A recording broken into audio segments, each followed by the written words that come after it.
So hey everyone, welcome back to my channel. In today's video हम लोग बात करने वाले हैं कि कौन सी फैकल्टी से मैंने पढ़ा था सीए फाउंडेशन के लिए। दिसंबर 2023 मैंने अटेम्प्ट दिया था and it was my first attempt and with the gods grace मैंने फर्स्ट अटेम्प्ट में ही क्लियर कर लिया है। सो मैं आप लोगों को मेरा रिजल्ट दिखाती हूँ। So this was my result, you can see I got 76 in accounting, then business laws and BCR में 50, देन एमएसएलआर में 80 एंड इको एंड बीसीके में मेरे आए थे 65। सो aggregate was 271। So this was my result. Now I will tell you from whom I have studied or from whom I have referred to particular subject like accounts में मैंने किससे पढ़ा था, maths में मैंने किससे पढ़ा था एंड ऑल। सो सबसे पहले बात कर लेते हैं अकाउंट्स की एंड उससे पहले मैं आप लोगों को बताती हूँ मेरी जर्नी के बारे में कि मैंने स्टार्टिंग में ये सोचा था कि this is my first attempt and definitely would be my last attempt because it is a golden attempt and then new course will be started. So this was a last attempt in existing course. So मुझे ऐसा लग रहा था अगर इस बार ही clear नहीं हुआ तो फिर मुझे नया सिलेबस दोबारा से पढ़ना पड़ेगा। सो बहुत ज़्यादा मैंने इस पे सोचा, बहुत 2-3 दिन मैंने इस पे बर्बाद करे कि अगर क्लियर नहीं हुआ तो क्या। जब सीए फाउंडेशन का रिजल्ट नहीं आया था तो उस टाइम पे भी मैं यही सोच रही थी कि अगर क्लियर नहीं हुआ तो क्या। मतलब मैं ना ब्लैंक आउट हो चुकी थी। मतलब मैं ऐसे सोच रही थी जैसे मेरे को कुछ भी याद नहीं है। अब मैंने सीए फाउंडेशन दे दिया, उसके बाद में मुझे कुछ भी याद नहीं है एंड मैं सब कुछ भूल चुकी हूँ और अब तो मेरे पास में टाइम भी नहीं बचेगा। फेब में रिजल्ट आया है, अभी परसों ही तो आया है रिजल्ट एंड अब तो मेरे पास बिल्कुल भी टाइम नहीं बचेगा for studying from new course. मेरे को कुछ भी नहीं पता न्यू कोर्स के बारे में। बस इतना पता है कि सिलेबस थोड़ा बहुत चेंज हुआ है एंड इको में बीसीके हट चुकी है, बीसीआर हट चुका है लॉ में। So this was it. So मैंने बहुत सोचा इसके बारे में एंड फिर भगवान के सामने बस यही प्रे किया कि प्लीज़ रिज़ल्ट अच्छा निकले, फेवरेबल निकले। तो बस यही था और मैंने इन जो 30 डेज़ का टाइम था आफ्टर रिज़ल्ट, मैंने इसमें कुछ भी पढ़ाई नहीं करी ऑनेस्टली। तो बस ये था। और जब 7 को मतलब जब अनाउंसमेंट हुई कि 7 को रिज़ल्ट आने वाला है, क्या हुआ होगा। हार्ट बीट्स तेज़ होने लग गई एंड बहुत ज़्यादा ऐसे थॉट्स आते हैं, नेगेटिव थॉट्स भी आए काफ़ी टाइम। नींद नहीं आ रही थी 6th को तो 6th को तो मैं सोई भी नहीं थी एंड देन 7th को जब रिज़ल्ट का डे था तो सुबह से हम लोग कम से कम 1000 बार वेबसाइट को रिफ़्रेश कर चुके होंगे लेकिन रिज़ल्ट आने का नाम नहीं था एंड फाइनली जाके कुछ 653 654 के आसपास में रिज़ल्ट आया था, अनाउंस हुआ था and that time I screamed. मैंने बहुत ज़ोर से चिल्लाया and so this was it. अब हम बात कर लेते हैं कि मैंने किस तरह से पढ़ा था, मैंने क्या स्ट्रैटेजी लगाई थी for clearing this attempt and कौन से फैकल्टीज से मैंने पढ़ा था।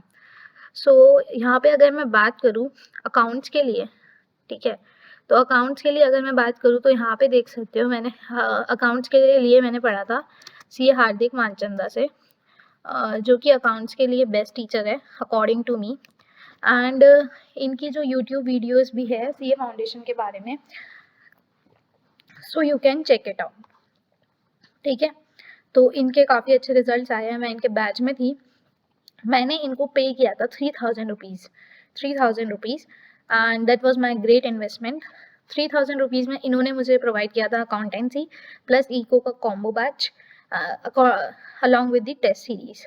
सो इनके बैच में क्या होता था, सबसे पहले कॉन्सेप्ट क्लियर करते थे, उसके बाद में सर उसके रिलेटेड क्वेश्चन लाते थे एंड उसी दिन हम क्वेश्चन करते थे एंड देन वो कुछ कई बार होमवर्क देते थे, स्टार्टिंग में नहीं लेकिन आफ्टर सम टाइम वो होमवर्क देना शुरू कर दिए थे एंड हम लोगों को वो क्वेश्चन करने होते थे।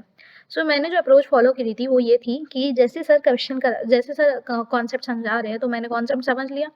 सेकेंडली फिर मैंने क्या किया, जो क्वेश्चन सर करवाते हैं उस कॉन्सेप्ट से रिलेटेड, जो क्वेश्चन सर क्लास के अंदर कराते हैं वो मैंने खुद से करा पहले। लाइक जो इनकी लाइव क्लासेस होती थी वो मैंने बहुत कम अटेंड करी थी, मैंने रिकॉर्डिंग से ज़्यादा पढ़ा है क्योंकि मेरा टाइम नहीं बैठ पा रहा था इनके साथ में, जो भी मैच नहीं हो रहा था। तो as I am a night owl तो मुझे इनके टाइम से मैच नहीं हो पा रहा था। सो मैंने अपने अकॉर्डिंग उसको एडजस्ट करके एंड इनके रिकॉर्डिंग से ही बैच कंप्लीट किया है एंड डेफिनेटली बहुत ज़्यादा अच्छा सर ने कॉन्सेप्ट क्लियर किया था। फॉर कॉन्सेप्ट क्लैरिटी ही is number 1 and definitely concepts तो काफ़ी अच्छे से क्लियर हुए थे। If I talk about test series, so हर चैप्टर के बाद में टेस्ट लेते थे sir and same goes with the eco. So eco के स्टार्टिंग के कुछ लेक्चर्स तो मैंने इनके देखे थे, बट देन मैंने इको रिफ्यूज़ कर दी थी एंड इको को मैंने छोड़ दिया था एक बार के लिए एंड मैंने सोचा था कि लास्ट में करेंगे इको को। तो या फिर मैंने अकाउंटेंसी इनसे करती रही। देन ऑनेस्टली स्पीकिंग मैंने 4 महीने जब बचे थे ना तब मैंने ऑनेस्ट स्टडीज शुरू करी थी, मतलब कंसिस्टेंसी के साथ। स्टार्टिंग में I was studying only like 3-4 hours और यू कैन से 2-3 आवर्स, मतलब कंसिस्टेंटली जो होता है ना, जो दिमाग लगा के अच्छे से पढ़ाई होती है वो केवल 2-3 घंटे की होती थी, ठीक है। और फिर लास्ट के 4 महीने में मैंने उनको इंक्रीज करके 8 to 9 hours, 9 to 10 hours, sometime 11 hours in last 10 days तो बहुत ज़्यादा खींच दिया था मैंने टाइम को एंड फटाफट मैंने रिवीजन किया था। सबसे पहले तो सर से कॉन्सेप्ट सीख लिए। इलस्ट्रेशन मैं खुद करती थी, बुक के इलस्ट्रेशन जो अगर उस कॉन्सेप्ट से रिलेटेड है तो उसी दिन कर डालो, ठीक है। फिर उसके बाद में जब इनका ये ख़त्म हो गया था तो फिर इन्होंने रिवीजन कराना शुरू किया था। मैंने रिवीजन इनसे नहीं किया था, मैंने रिवीजन किया था सीए पराग गुप्ता सर से। क्यों किया था मैंने ऐसा, क्योंकि मुझे मेरा सिलेबस जल्दी ख़त्म करना था एंड जल्दी ख़त्म करने के बाद में मुझे एक बार सेल्फ रिवीजन करनी थी। तो मैंने सीए पराग गुप्ता सर से यहाँ पे जो है रिवीजन क्लासेस ली थी। सीए पराग गुप्ता 2.0 के नाम से चैनल है इनका। हेलो बच्चों जैसा कि आप जानते हो प्लेलिस्ट में जाके आप लोगों को ये रिवीजन सीरीज मिल जाएगी, मैंने इंदर से किया था। एंड इको की अकाउंट्स में क्या बोलते हैं, जब रिवीजन मैंने किया सो डेफिनेटली रिवीजन के लिए मैंने इन्हीं को फॉलो किया था। फिर उसके बाद में हार्दिक सर कुछ मेंटरशिप सेशन भी रखते थे कई बारी, सो वो मैंने अटेंड करे थे डेफिनेटली। एंड ऑल्सो वो बताते थे कुछ स्ट्रैटेजीज किस तरह से करना है एंड ऑल, सो वो सब मैंने फॉलो किया था हार्दिक सर का। नेक्स्ट जो सब्जेक्ट है वो है सबसे ट्रिकी, सबसे हट के जो सब्जेक्ट होता है, यानी लॉ, है ना। लॉ और बीसीआर तो मैंने नाम के लिए रख दिया था केवल, बीसीआर मैंने बिल्कुल भी ढंग से नहीं पढ़ा था ऑनेस्टली। बीसीआर मैंने टच भी नहीं किया था, बुक को मैंने टच भी नहीं किया था। सो मैंने क्या किया था, लॉ के अंदर लॉ का पेपर, जब अकाउंट्स के पेपर के बारे में पहले बता देते हो। अकाउंट्स का पेपर जब मेरे सामने आया तो मैंने क्या किया, एक बार थॉरो रीडिंग मारी और मुझे पता चल गया कि मुझे 1-2 क्वेश्चन इसमें से नहीं आ रहा है, मुझे पता है ये नहीं होगा। मैंने उसको दिमाग ना लगाते हुए सबसे पहले क्वेश्चन से शुरू किया। पहले क्वेश्चन मैंने अटेम्प्ट किया, जो कि कंपल्सरी होता है। दो लास्ट के जो क्वेश्चंस थे उनमें से एक क्वेश्चन आपको छोड़ सकते हो। तो शेयर्स वाला क्वेश्चन मुझे आता था, वो मैंने अटेम्प्ट किया। पार्टनरशिप वाला मैंने अटेम्प्ट किया एंड बीआरएस मुझे आता था, बट हुआ क्या सीन कि बीआरएस के साथ में आ गया एनपीओ एंड एनपीओ मैंने पढ़ा नहीं था, मतलब मैंने बहुत ऊपर से पढ़ के गए थे मैं एनपीओ। और एनपीओ उस क्वेश्चन में था 15 नंबर का वेटेज, नहीं 12 नंबर का weightage and BRS was of 8 marks. So I was like यार अब मैं क्या करूँ, 8 मार्क्स में श्योर है मैं डेफिनेटली इस क्वेश्चन से निकाल सकती हूँ एंड एनपीओ का मैं क्या करूँ। सो मैंने क्या किया, फिर बहुत दिमाग लगाया क्योंकि नेक्स्ट क्वेश्चन जो था वो बिल्स ऑफ एक्सचेंज का था एंड वो मुझे थोड़ा कन्फ्यूजन हो रहा था उसके अंदर, क्योंकि वो जो है मतलब ड्रॉई की बुक्स में एंट्री बनानी थी। सो उसके अंदर मुझे बहुत कन्फ्यूजन हो रहा था and I was not confident कि मैं ये कर पाऊँगी। क्योंकि बिल्स ऑफ एक्सचेंज का क्वेश्चन मेरे को नहीं आ रहा था एंड उसी के साथ में उसमें कंसाइनमेंट का क्वेश्चन था और एक और क्वेश्चन था एवरेज ड्यू डेट का था शायद से। सो मुझे ये पता था कि मैं ये दोनों तो कर लूँगी लेकिन बिल्स ऑफ एक्सचेंज नहीं कर पाऊँगी। सो मैंने क्या किया, पहले बिल्स ऑफ एक्सचेंज का क्वेश्चन शुरू कर दिया, राइट।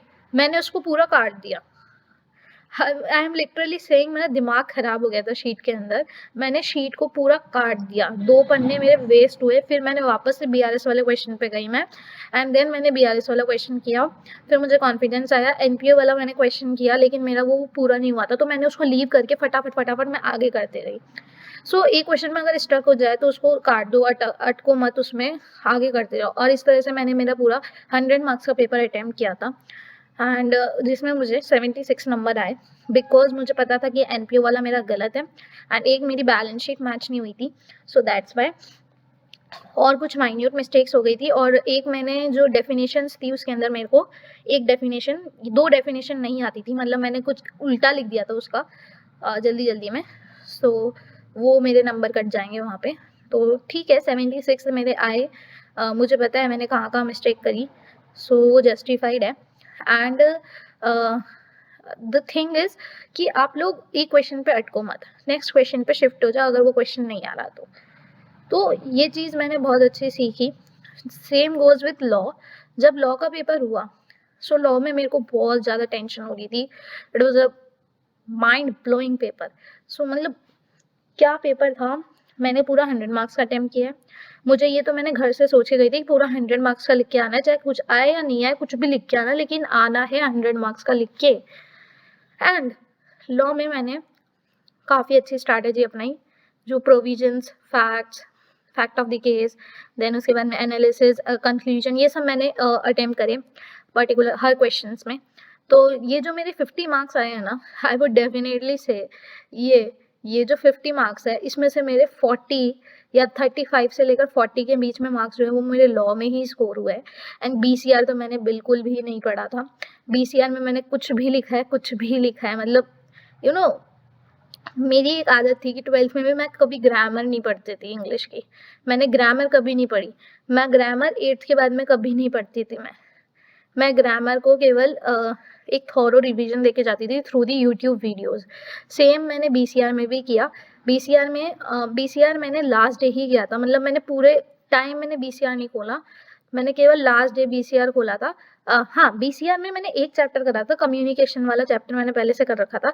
बाकी जो बीसीआर था, राइटिंग स्किल्स वाला पोर्शन था, वो मैंने जो है लास्ट डे में अर्जुन सर से किया था। आप यहाँ पे देख सकते हो, जैसे आप करोगे ना अर्जुन छाबरा सर, अर्जुन छाबरा बीसीआर आप लिखोगे ना, सो यहाँ पे आप देख सकते हो इनकी मैराथन आ जाएगी। सॉरी, यहाँ पे सीए फाउंडेशन भी लिखना, ये रही। सो यहाँ पे आप देखोगे ना, तो आप स्क्रॉल करना नीचे, तो यहाँ देख सकते हो ये 8 आवर्स की मैराथन कुछ थी। तो ये वाली मैराथन मैंने देखी थी एंड ये मैराथन देख के ही मैं गई थी, ठीक है। तो बस ये मैंने मैराथन करी थी बीसीआर में। लॉ में मैंने क्या किया था, लॉ मैंने पढ़ा था गुरप्रीत सर से, गुरप्रीत सर जो कि सीए वाला है, गुरप्रीत सर सीए वाला। सो यहाँ से मैंने पढ़ा था। इनके जो वीडियोस थे डेफिनेटली बहुत अच्छे थे। इसमें आप प्लेलिस्ट में जाओगे ना, सबसे नीचे चले जाना, यहाँ पे आपको बीसीआर और बिजनेस लॉस की ये मिल जाएगी। बीसीआर मैंने इनसे नहीं किया था, बिजनेस लॉस मैंने इनसे किया था एंड यूट्यूब से ही किया था। इसका कोई बैच मैंने परचेस नहीं किया था, ठीक है। एंड रही बात टेस्ट सीरीज वगैरह क्वेश्चंस की, तो मैंने देखो, आप जब सीए फाउंडेशन में आओगे ना, तो आप लोगों को काफ़ी सारा मटेरियल मिल जाएगा। मटेरियल इतना होगा कि आपके पास पढ़ने का टाइम नहीं होगा। तो काफ़ी सारा मटेरियल अवेलेबल है, टेलीग्राम पे भी है, व्हाट्सएप पे भी आप लोगों को फ्रेंड्स भेज देते हैं। सो मटेरियल की कोई कमी नहीं आएगी डेफिनेटली। टेलीग्राम पे आप लोग ज्वाइन हो जाना। एक काफ़ी सारे चैनल्स मिल जाएंगे आपको। एक सीए स्टडी नोट्स करके चैनल है, उस पर भी काफ़ी नोट्स आते हैं, काफ़ी सारे चैनल्स है, ठीक है। सो बिजनेस लॉज ऐसे होएगा, ठीक है। नेक्स्ट जो है, मैंने जो मुझे इनसे समझ नहीं आया ना, वो मैंने किससे पढ़ा था, वो मैंने पढ़ा था अर्जुन छाबरा सर डेफिनेट अलग, जो अभी अभी मैंने BCR जिनका मैंने आपको बताया, इनकी मैराथन्स रहती है।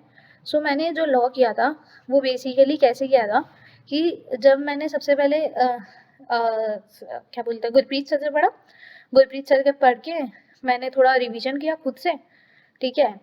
फिर उसके बाद में मैंने इनकी जो मैराथन्स आती है अर्जुन छाबरा सर की, अर्जुन छाबरा ट्यूटोरियल पे जाओगे आप, प्लेलिस्ट में जाना, सॉरी लाइव में भी मिल जाएगी या प्लेलिस्ट में भी मिल जाएगा आपको, यहाँ पे मिल जाएगा आपको CA फाउंडेशन का, ये रहा CA फाउंडेशन लॉ मैराथन। सो इनकी एक पहले की मैराथन थी, ये रही लॉ, ये रही, और एक लास्ट में जब पेपर हुए थे तब की मैराथन थी। तो ये दोनों मैराथन्स ही मैंने देखी थी, मतलब पहले मैंने ये वाली देखी, जब ये हुई फिर मैंने ये देख ली, तो मेरा 2 बार रिवीजन यहाँ से हो गया, ठीक है। जब पूरा सिलेबस हो जाए उसके बाद में इनकी मैराथन देखना, तो वो आपको बहुत हेल्प करेगी, ठीक है। उसके बाद में मैंने फिर एक बार खुद से रिवीजन किया था एग्जाम्स के टाइम, बस ये मेरी लॉ की स्ट्रैटेजी थी। मैंने कोई भी सेक्शन नंबर याद नहीं किया था, मैंने कोई भी ऐसे टेक्निकल लैंग्वेज को मतलब बहुत ज़्यादा ऐसे रटा नहीं था, क्योंकि वो मेरे से रटा नहीं जा रहा था। तो मैंने अपनी लैंग्वेज में, नॉट अपनी language I would say, but technical language, लेकिन इन सिंपल थोड़ा, मतलब आप समझ जाओ कि बिल्कुल ऐसे रटा नहीं जा रहा था। जिनको रटना आता है भाई उनके लिए तो बहुत सही है लॉ, लेकिन मेरे से रटना नहीं आता था, तो मैंने लॉ ऐसे ही किया था। तो कॉन्सेप्ट को अंडरस्टैंड करो एंड देन लिख आओ। CA फाउंडेशन तो आपका निकल जाएगा, CA इंटर में मेन दिक्कत आएगी, वो बाद में देखना। पहले CA फाउंडेशन क्लियर करो विद द कॉन्सेप्ट, है ना, और लिख के आना काफ़ी सारा कंटेंट, छोड़ना मत पेज। मेरे लॉ में ऑलमोस्ट नहीं, सारे ही पन्ने भर गए थे एंड लास्ट में मेरे को सप्लीमेंट्री चाहिए थी, लेकिन फिर मैंने सोचा अभी सप्लीमेंट्री लूँगी मैं, टाइम लगेगा, फालतू में टाइम वेस्ट होगा। तो मैंने फिर लास्ट में लॉ के जो लास्ट वाला पैरा बच रहा था, एक पैराग्राफ 4-5 नंबर का मेरा रह रहा था, मतलब 4-5 मार्क्स, सॉरी 4-5 लाइन का, 4-5 नंबर का नहीं, तो वो मैंने कैसे किया, फिर वो मैंने है ना एडजस्ट करके वहीं पे एडजस्ट कर दिया था, ठीक है, मतलब वहीं पे लिख दिया था मैंने, क्योंकि टाइम बहुत कम था उस टाइम पे, सो फिर मैंने वो कर दिया था, ठीक है। तो ये मेरा लॉ का था। नेक्स्ट जो आता है एंड इसके PYQs वगैरह जरूर देख के जाना, क्वेश्चंस वगैरह सर की बुल्सआई अगर आप परचेस कर सकते हो, अगर आपका बजट है तो ले सकते हो, अगर नहीं है तो आपको टेलीग्राम पे कहीं ना कहीं से मिल जाएंगे, पुराने ईयर के मिलेंगे, लेकिन कोई बात नहीं, आप वो भी कर लेना। नेक्स्ट जो हमारा सब्जेक्ट आता है वो आता है मैथ्स, एंड मैथ्स मैंने एक ही सर से किया था, जो कि थे अनुराग सर। इनका बैच मेरे पास में था, इनका बैच मेरे पास 12th में भी था एंड अभी भी था, सॉरी। सो अनुराग चौहान सर से मैंने इनका बैच परचेज किया था। सो ये जो सर है, इनके जो है काफ़ी वन शॉट्स अवेलेबल है CA फाउंडेशन के। बाकी जो है इन्होंने बैच में करवाया है, बैच में इन्होंने क्या क्या करवाया था, इन्होंने 2 से 3 बार रिवीजन करवा दिया था, मतलब 2 से 3 बार एक कॉन्सेप्ट को करा दिया था, डाउट्स अच्छे से सॉल्व हो रहे थे एंड जो कॉन्सेप्ट जो होते थे वो बेसिक्स से लेकर काफ़ी स्ट्रॉन्ग तक इन्होंने पढ़ा दिया था।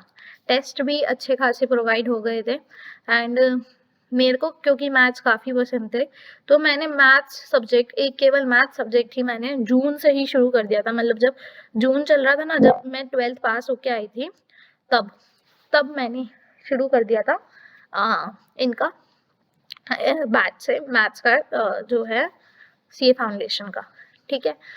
तो जून वाले अटेम्प्ट की जब पढ़ाई चल रही थी तब भी मैंने थोड़ा बहुत पढ़ना शुरू कर दिया था, केवल मैथ्स की बात कर रही हूँ मैं, क्योंकि मुझे मैथ्स पसंद था।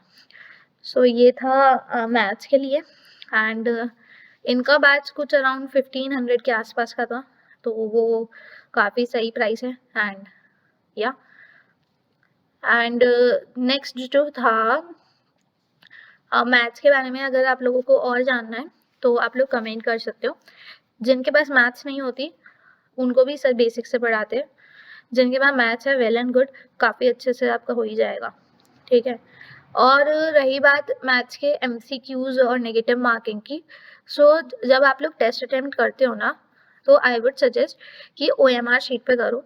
मैंने भी जब लास्ट में मैंने जब सर टेस्ट दे रहे थे तो मैंने क्या किया, मैंने OMR का प्रिंट निकलवाया एंड मैंने उस हिसाब से किया टेस्ट को, एंड तब मुझे पता चला कि जो मेरी ओरिजिनल स्पीड है लिखने की और जो मैं OMR में भर रही हूँ उसमें काफ़ी डिफरेंस आ रहा है, मतलब फिलिंग का टाइम भी चाहिए रहता है अलग से। तो उस हिसाब से अपन को पेपर अटेम्प्ट करना होता है, उस हिसाब से हमें टाइम अरेंज करना होता है। सो मुझे जब पता चला कि OMR के साथ में अलग टाइम आ रहा है तो फिर मैंने काफ़ी OMRs प्रिंट कराई for eco and maths and फिर मैंने काफ़ी सारे टेस्ट दिए। ठीक है, तो ये मैंने अनुराग सर से किया था। एंड रही बात टेस्ट की, तो आपको वैसे भी क्वेश्चंस मिल जाएंगे एंड अपने मॉड्यूल में ही बहुत सारे क्वेश्चंस हैं एंड और भी काफ़ी सारे क्वेश्चंस आपको मिल जाएंगे, PDFs वगैरह आ जाती है व्हाट्सएप पे, टेलीग्राम पे काफ़ी सारा क्वेश्चंस कंटेंट वगैरह मिल जाएगा। नेक्स्ट जो हमारा आता है वो आता है हमारा इकोनॉमिक्स। सो इकोनॉमिक्स मैंने अनदेखा करा था वरना मेरे इकोनॉमिक्स में 65 नहीं आ रहे होते, 85 95 आ रहे होते हैं। BCK मैंने टच भी नहीं की थी ऑनेस्टली, BCK मैंने एक बार भी नहीं पढ़ी ढंग से, एक बार भी। मैं केवल वीडियो देख के गई थी BCK का वन शॉट मैंने देखा था 2 बारी MV सर से एंड MV सर से मैंने एक बार देखा था और क्योंकि मैं लेट हो गई थी तो मैं हार्दिक सर की वीडियोस नहीं देख पाई थी, वरना इन्होंने काफ़ी अच्छा पढ़ाया था। इकोनॉमिक्स मैंने हार्दिक सर से करी थी। इकोनॉमिक्स में क्या किया था मैंने, जब मेरे पास टाइम नहीं बचा था तो मैंने फटाफट सर की वीडियोस देखी एंड सर ने फिर रिवीजन सीरीज शुरू करी थी यूट्यूब पे, हार्दिक सर ने। मैं आप लोगों को दिखाती हूँ, CA फाउंडेशन।